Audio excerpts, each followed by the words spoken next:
Hi there, this is Eshu. I'm the abbot here at Zenwest Buddhist Society. This Living Zen-podcast is just one of the many resources we've created at Zenwest to make Zen practice and training more available and accessible to people all over the world. Instructional videos, printable resources, and much, much more are also available on our website at www.zenwest.ca.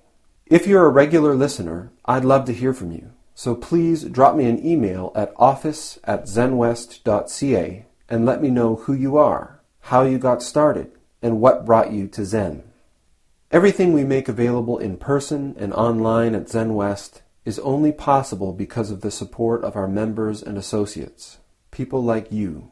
If the efforts of our community are making a difference in your life, I'd like to invite you to show your support and take part in making it happen by becoming an associate or member of the Zenwest Sangha. You can do this by clicking the Join Us tab on our website at www.zenwest.ca. Thank you for your support, and thanks for listening.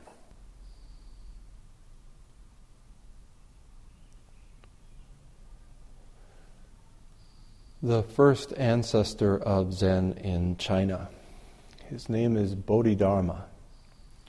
He described Zen as a special transmission outside of the scriptures, without reliance on words and letters, a direct pointing to the heart of the human, the realization of awakening. The world today is full of Buddhism. It's full of meditation. It's full of mindfulness. If you go into the bookstore, it's an ever-expanding selection of books. The internet is filled with recorded talks, videos. Sadly, I contribute greatly to that myself. And yet we have this teaching from our first ancestor in China, this direct pointing to the heart of the human, direct pointing to the human heart. What is that? One of the responsibilities that I feel as a Zen teacher is to remember this. It's really easy to get caught up in the words of Zen. It's really easy to get caught up in all of the great speeches and talks and cool arts and colors and all of the really neat things in the world of Buddhism and of spirituality. And it's easy to forget that our practice is aimed directly at the human heart, the experience of the unfolding of our lives, of this cosmos. Tonight, as we sit here, I'm being transported back to a really early time in my own practice. This time of year for me is always very funny because it's, as the weather gets warmer, I think people come to 5 or 6 o'clock in the evening and they're faced with a choice. A patio and a beer sounds good. Sometimes it sounds a lot better than sitting in the chapel and looking at the carpet. But whenever I come here at this time of year, I'm always reminded that it seems like at this time of year, at least for me, this direct pointing to the human heart is most open, most available and accessible. One of the first koans, one of the first activities of practice that helped me in the beginning was just this practice of opening the senses. Listening. Most of the time, we spend our lives listening to our own internal voice or internal voices. Paying attention to this idea of ourself, our own busyness. One of the great powers of this practice is its ability to help us to open the opportunity for us to truly land or to truly be with the activity that's unfolding in front of us in each moment of our lives.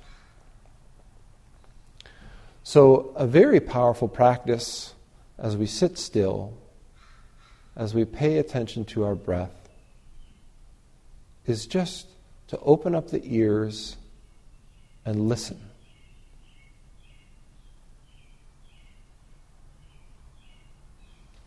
To listen deeply. To notice that there are different ways of listening. One is to hear the specific, where subject and object meet. I listen to the robin. I hear the crow. I can hear the traffic on the road. I can hear the breeze in the trees, and I identify them. This is kind of a common listening, how we often hear the world. To do this, when we practice this, we hold on to our self in relationship. We hold on to subject and object.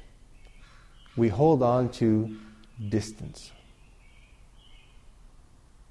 But as we sit, there is another way to experience the world of sound. And this is to immerse ourselves into it, to dissolve into the experience of sound. When we do this,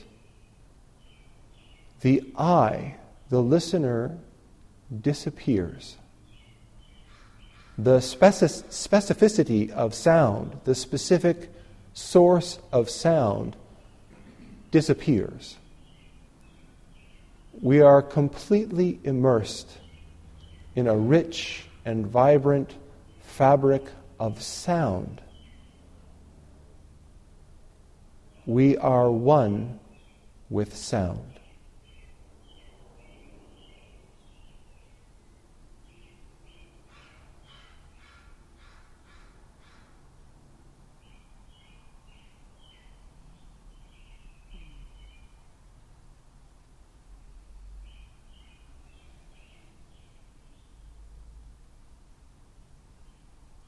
Now, you may notice as you engage in this practice that you can dissolve for a moment, just maybe a moment, before the thinking self catches on and pulls us apart. We start listening specifically again.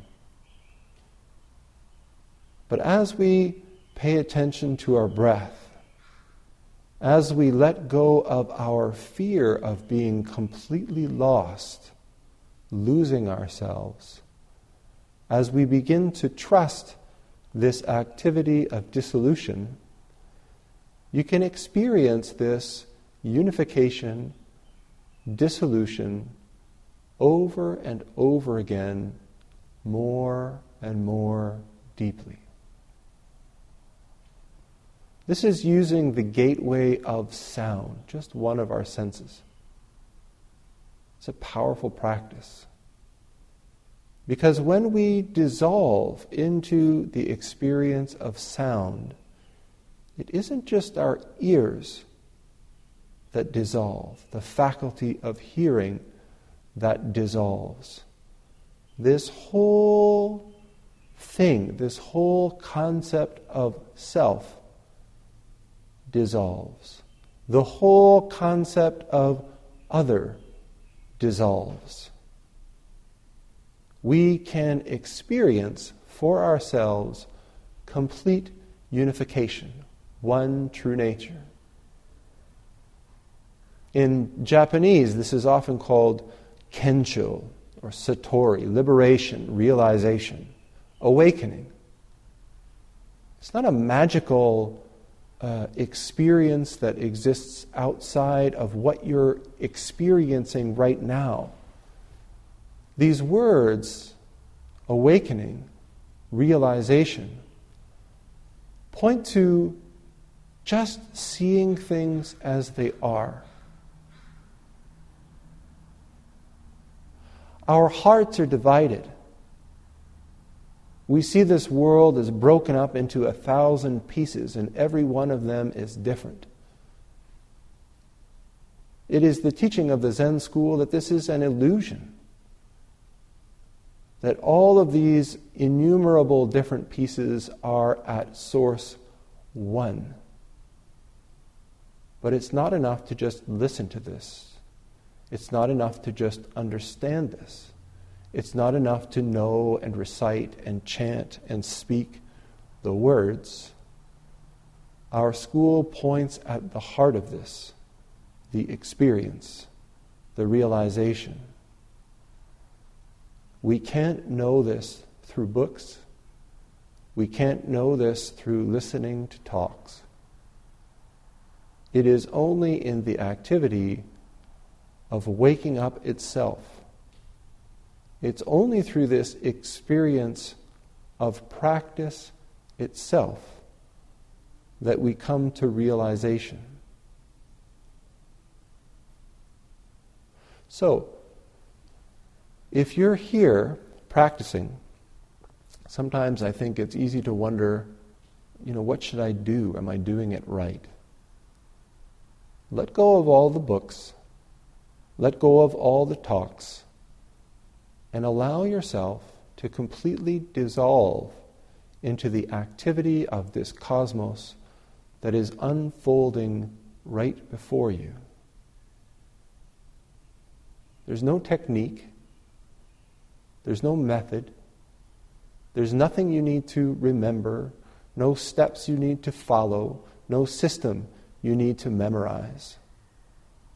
Letting all of it go and experience this moment as it is.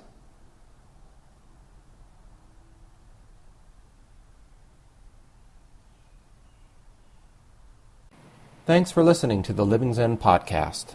If you follow Living Zen through iTunes, I would very much appreciate it if you would take a moment to let me know what you think about it by rating or reviewing the podcast, so that new listeners can also hear what you have to say. Thank you for your time and for your support.